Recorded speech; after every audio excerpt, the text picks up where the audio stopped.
بحیقی کی حدیث ہے، فرماتے ہیں کہ 15ویں شعبان کے متعلق کہ نبی صلی اللہ علیہ وسلم آدھی رات کو اٹھ کر جنت البقیع کی طرف چل دیے۔ تو اما عائشہ صدیقہ رضی اللہ تعالی عنہ فرماتی ہے کہ میں جب بستر پر نبی صلی اللہ علیہ وسلم کو نہیں دیکھا تو مجھے شک ہوا کہ نبی صلی اللہ علیہ وسلم کہیں اپنے دوسرے ازواج مطہرات کے گھر یہاں تشریف تو لے کے نہیں گئے۔ تو مجھے خدشہ ہوا، تو میں نبی صلی اللہ علیہ وسلم کو تلاش کرتے کرتے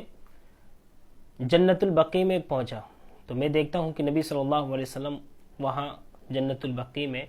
موجود ہے، اور فرمانے لگے کہ اے عائشہ، تمہیں پتہ ہے کہ اس رات میں اللہ تبارک و تعالی قبیلہ بنو کلب کے بکریوں کے بالوں کے برابر، قبیلہ بنو کلب یہ ایک مشہور قبیلہ تھا عرب میں جو بکریاں چرایا کرتے تھے، اور ان کی جو بکریاں تھیں ان کی بکریوں کی تعداد بھی زیادہ ہوا کرتی تھی، اور ان کے جسموں میں جو بال ہوا کرتے وہ بھی کثرت سے ہوا کرتے تھے۔ تو نبی صلی اللہ علیہ وسلم نے مثال دی کہ قبیلہ بنو کلب کے بکریوں کے جسموں پر جو بال ہوتے ہیں اتنی مقدار میں اللہ تبارک و تعالی لوگوں کی مغفرت کرتے ہیں۔ اور فرماتے ہیں کہ حضرت علی رضی اللہ تعالیٰ عنہ سے منقول ہے کہ اللہ تبارک و تعالی اس رات میں، یعنی 15ویں شب کی رات، جسے ہم عام طور پر پاکستان، ہندوستان، بنگلہ دیش والے شب برات کہتے ہیں، کہ فرماتے ہیں کہ اس رات میں اللہ تبارک و تعالی، اور یہ سنن ابن ماجہ کی حدیث ہے اور حضرت علی رضی اللہ تعالیٰ عنہ اس کے راوی ہے، فرماتے ہیں کہ اللہ تبارک و تعالی اس رات میں آسمانی دنیا پر تشریف لاتے ہیں اور فرماتے ہیں کہ ہے کوئی مجھ سے مغفرت مانگنے والا کہ میں اس کے گناہوں کو معاف کر دوں، ہے کوئی مجھ سے رزق مانگنے والا کہ میں اس کے رزق بڑھا دوں، ہے کوئی مجھ سے جو اپنی مصیبتوں کو حل کروانے والا تاکہ اس کی مصیبتوں کو میں دور کروں۔ تو اللہ تبارک و تعالی آسمانی دنیا پر تشریف لاتے ہیں اور انسان کی طرف مخاطب ہو کر یہ فریاد اور یہ صدائیں لگاتے ہیں۔ تو اس رات میں عبادت کرنا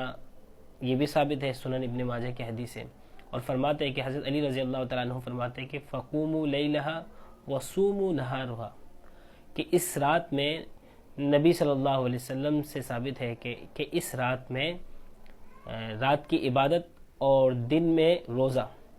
اور دن میں روزہ اگر ہم رکھیں ایام 20 کے حساب سے، ایام 20 یعنی 13ویں، 14ویں اور 15ویں، نبی صلی اللہ علیہ وسلم ہر ماہ کے ایام 20 کے روزہ رکھا کرتے تھے، 13ویں، 14ویں اور 15ویں۔ اگر ہم اس حساب سے بھی اگر روزہ رکھیں گے تو انشاءاللہ اللہ پاک کی ذات سے امید ہے کہ اللہ پاک ہمیں اجر عطا فرمائیں گے۔ اور اس رات میں قبرستان جانا زندگی میں ایک دفعہ جانا ثابت ہے نبی صلی اللہ علیہ وسلم کے عمل سے، اور ہر سال جانا اور بار بار جانا اور پروٹوکول کے ساتھ جانا، میلو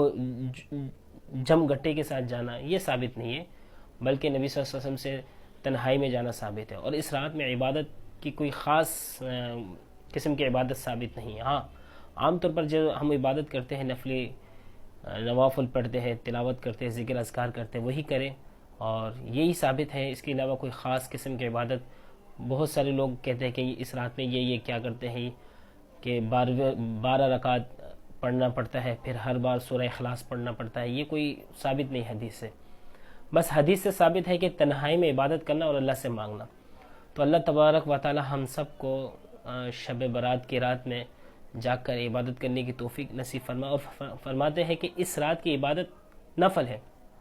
مستحب ہے، اگر کوئی شخص کرتا ہے تو کرے، ثواب ہے، اگر کوئی شخص نہیں کرتا تو پھر اس پر کوئی مواخذہ نہیں، گناہ نہیں۔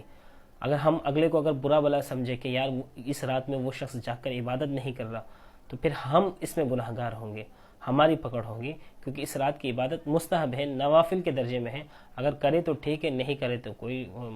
مسئلہ نہیں ہے۔ اور اس رات میں کوئی خاص قسم کے جو کھانا ہوتا ہے، حلوہ وغیرہ یا کوئی خاص قسم کے ڈشز وغیرہ ہوتے ہیں، یہ بھی ثابت نہیں ہے، بالکل من گڑت ہے۔ کوئی بہت سارے لوگ حلوہ وغیرہ پکاتے، کوئی خاص قسم کے میوہ جات بناتے ہیں، تو یہ بھی حدیث سے کوئی ثابت نہیں۔ ہاں، عبادت ثابت ہے، اور عبادت میں بھی یہی ہے کہ آپ زیادہ سے زیادہ اللہ سے مانگے، تنہائی میں مانگے اور گڑ گڑائے اور اپنے گناہوں کی بخشش طلب کرے۔ اور شب برات کے متعلق فرماتے ہیں کہ اس میں 10 صحابہ کرام رضی اللہ تعالیٰ عنہ اجمعین سے روایت ثابت ہے کہ جس اس رات کی فضیلت کے حوالے سے، اور فرماتے ہیں کہ اس رات میں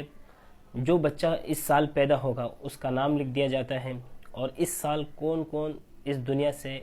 چلا جائے گا یعنی وفات پائے گا ان کا نام لکھ دیا جاتا ہے اس رات میں. اور اللہ تبارک و تعالیٰ کے پاس اس رات میں اعمال نامہ پیش کیا جاتا ہے ہر انسان کا. تو جب اعمال نامہ پیش کیا جائے تو نبی صلی اللہ علیہ وسلم نے فرمایا کہ جب میرا اعمال نامہ اللہ کے پاس پیش ہو تو میں چاہوں گا کہ میں نیکی کی حالت میں اس رات میں اعمال نامہ بھی پیش کیا جاتا ہے. اللہ پاک ہم سب کو عمل کی توفیق نصیب فرمائے. وما علینا الا البلاغ.